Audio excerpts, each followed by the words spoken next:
ದಕ್ಷಿಣ ಭಾರತ ವಿಭಜನೆ ವಿಚಾರಕ್ಕೆ ಸಂಬಂಧಪಟ್ಟಂಗೆ ಡಿ.ಕೆ. ಸುರೇಶ್ ಹೇಳಿದ್ದಾರೆ, ಗುಂಡಿಗೆ ಕೊಲ್ಬೇಕಂತೇಳಿ ಈಶ್ವರಪ್ಪ ಹೇಳಿದ್ದಾರೆ. ನೋಡಿ, ಈಶ್ವರಪ್ಪ ಅವರ ಹೇಳಿಕೆ ಕಾನೂನು ರಚನೆ ಮಾಡಬೇಕು ಗುಂಡಿಕ್ಕುವಂಥ ಈ ರೀತಿಯ ಹೇಳಿಕೆ ಮಾಡಿದ್ದಾರೆ. ಅವರನ್ನು ಕಾನೂನು ರಚನೆ ಆಗಬೇಕು ಅಂತನ್ನುವಂಥ ಹೇಳಿಕೆಯನ್ನು ಕೊಟ್ಟಿದ್ದಾರೆ. ನಾನು ಹೇಳೋದು, ದೇಶದ್ರೋಹಿ ಹೇಳಿಕೆ ಇದು ಅಕ್ಷಮ್ಯ ಅಪರಾಧ. ಇದು ದೇಶ ಹೊಡಿತೀವಿ, ದಕ್ಷಿಣ ಭಾರತ ರಾಷ್ಟ್ರ ಮಾಡ್ತೀವಿ ಅಂತನ್ನುವಂಥ ಹೇಳಿಕೆ ನೀವು ಕಾಂಗ್ರೆಸ್ನವರು ಮತ್ತು ನಿಮ್ಮ MP ಜವಾಬ್ದಾರಿ ಇರುವಂಥ ಒಂದು ಸಂಸತ್ ಸದಸ್ಯರ ಬಾಯಿಂದ ಈ ರೀತಿ ಬರಬಾರ್ದು. ಹೋರಾಟ ಮಾಡಿ, ಪ್ರಜಾಪ್ರಭುತ್ವದ ಆಧಾರದ ಮೇಲೆ ಹೋರಾಟ ಮಾಡೋಕ್ಕೆ ಎಲ್ಲರಿಗೂ ಹಕ್ಕಿದೆ, ಎಲ್ಲರೂ ಮಾಡ್ಬೋದು. ಆದರೆ ದೇಶ ಹೊಡಿತೀವಿ ಅಂತ ಹೇಳುವಂಥ ಯಾವ ನಾಲಿಗೆಯಿಂದ ಹೇಳ್ತಾ ಇದ್ದಾರೆ ನೀವು? ಈ ರೀತಿಯ ನಿಮ್ಮ ಹೇಳಿಕೆ ಶೋಭೆ ತರುವಂಥದ್ದಲ್ಲ. ನೀವು ಸಾಮಾನ್ಯ ವ್ಯಕ್ತಿ ಅಲ್ಲ, ಸಂಸತ್ ಸದಸ್ಯರು ನೀವು.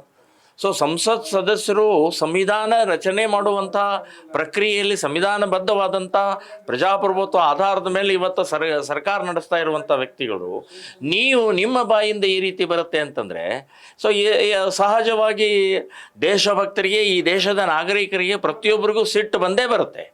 ಸೊ ಆ ಹಿನ್ನೆಲೆಯಲ್ಲಿ ಸನ್ಮಾನ್ಯ ಈಶ್ವರಪ್ಪನವರು ಗುಂಡಿಕ್ಕಬೇಕು ಅನ್ನುವಂಥ ಕಾನೂನು ರಚನೆ ಮಾಡಬೇಕು ಅನ್ನುವಂಥ ಹೇಳಿದ್ದಾರೆ. ನಾನು ಅವರ ಹೇಳಿಕೆಯನ್ನು ಸಮರ್ಥನೆ ಮಾಡ್ತಾ ಇದ್ದೇನೆ, ಒಪ್ಕೊಳ್ತಾ ಇದ್ದೀನಿ. ದೇಶ ಜೋಡಿಸ್ಬೇಕಾದ್ರೆ 200 ವರ್ಷ ಬ್ರಿಟಿಷರ ವಿರುದ್ಧ ಹೋರಾಟ ಮಾಡಿ, ತ್ಯಾಗ ಮಾಡಿ, ಗುಂಡು ಏಟು ತಿಂದು, ಸೊ ಅಂಥ ಒಂದು ತ್ಯಾಗದ ಪರಿಣಾಮದಿಂದ 1947ರಲ್ಲಿ ನಮಗೆ ಸ್ವಾತಂತ್ರ್ಯ ಸಿಕ್ಕಿದೆ. ಅದನ್ನು ಹೊಡಿತೀರಿ ನೀವು.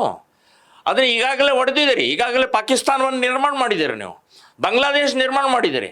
ಇನ್ನು ದಕ್ಷಿಣ ಭಾರತನೂ ಹೊಡಿತೀವಿ ಅಂತನ್ನುವಂಥದ್ದು ಯಾವ ಬಾಯಿಂದ ಹೇಳ್ತಾರೆ?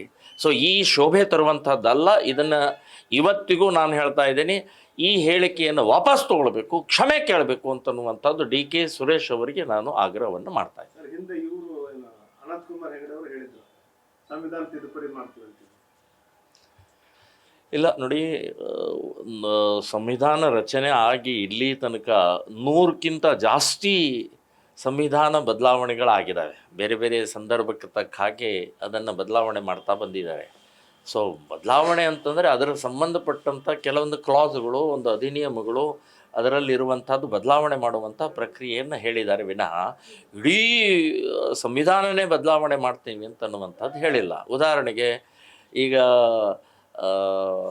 ಸೆಕ್ಯುಲರ್ ಶಬ್ದ ಇರಲಿಲ್ಲ, ಜಾತ್ಯತೀತ ಶಬ್ದ ಇರಲಿಲ್ಲ.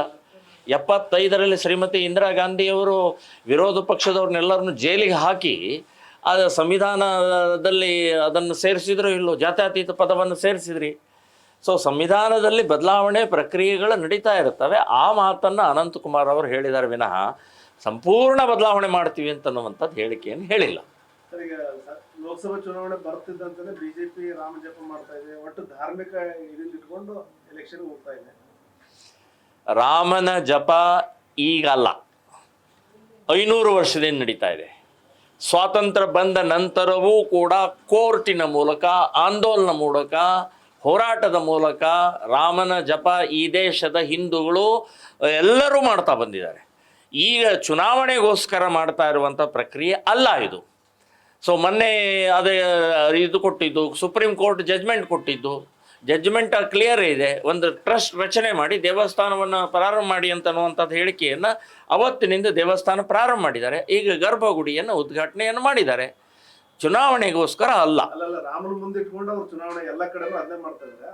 ಅದ್ರ ಬಗ್ಗೆ ನೋಡಿ, ರಾಮನ ವಿಷಯ ಕುರಿತು ದೇಶಭಕ್ತಿ, ರಾಮಭಕ್ತಿಯನ್ನು ತಗೊಂಡು ಯಾಕೆ ಹೋಗಬಾರ್ದು? ಹೋರಾಟ ಮಾಡಿದ್ದೀವಿ, ತ್ಯಾಗ ಮಾಡಿದ್ದೀವಿ, ಮಣ್ಣು ಹೊತ್ತಿದ್ದೀವಿ, ಕಲ್ಲು ಹೊತ್ತಿದ್ದೀವಿ. ಸೊ ಅದಕ್ಕೋಸ್ಕರ ಜೈಲಿಗೆ ಹೋಗಿದ್ದೀವಿ, ಲಾಠಿ ಏಟು ತಿಂದಿದ್ದಾರೆ. ಸೊ ಆ ಹಿನ್ನೆಲೆಯಲ್ಲಿ ಅವರು ಚುನಾವಣೆಗೆ ಯಾಕೆ ಹೋಗಬಾರ್ದು? ಒಳ್ಳೇದಕ್ಕೋಸ್ಕರ ಯಾಕೆ ಹೋಗಬಾರ್ದು? ರಾಮರಾಜ್ಯ ನಿರ್ಮಾಣ ಮಾಡೋಕ್ಕೋಸ್ಕರ ಯಾಕೆ ಹೋಗಬಾರ್ದು? ನೀವು ಬಾಬರ್ನ ಪರವಾಗಿ ನಿಂತ್ಕೊಂಡ್ರೆ ಕಾಂಗ್ರೆಸ್ನವರು, ಬಾಬರ್ನ ಪರವಾಗಿ ಮುಸ್ಲಿಂ ಓಟಿಗೋಸ್ಕರ ಬಾಬರ್ ಅಂತ ಹೇಳಿ ನೀವು ಕುಣಿದಾಡಿದಿರ, ನೀವು ರಾಜಕೀಯ ಮಾಡಿಲ್ವಾ? ಸೊ ಒಳ್ಳೆಯದ ರಾಜಕೀಯ ಇವತ್ತು ರಾಮನ ಪರವಾಗಿ ಮಾಡ್ತಾ ಇರೋದು ಏನೂ ತಪ್ಪಲ್ಲ ಅಂತ ಹೇಳ್ತೇನೆ. ರಾಮರಾಜ್ಯ ನಿರ್ಮಾಣ ಮಾಡೋಕ್ಕೋಸ್ಕರ ಇದು ಒಳ್ಳೆಯ ವಿಚಾರ, ಇದು ಮಾಡಬೇಕು ಅಂತನ್ನುವಂಥದ್ದು ಕೂಡ ನಾನು ಹೇಳ್ತಾ ಇದ್ದೀನಿ.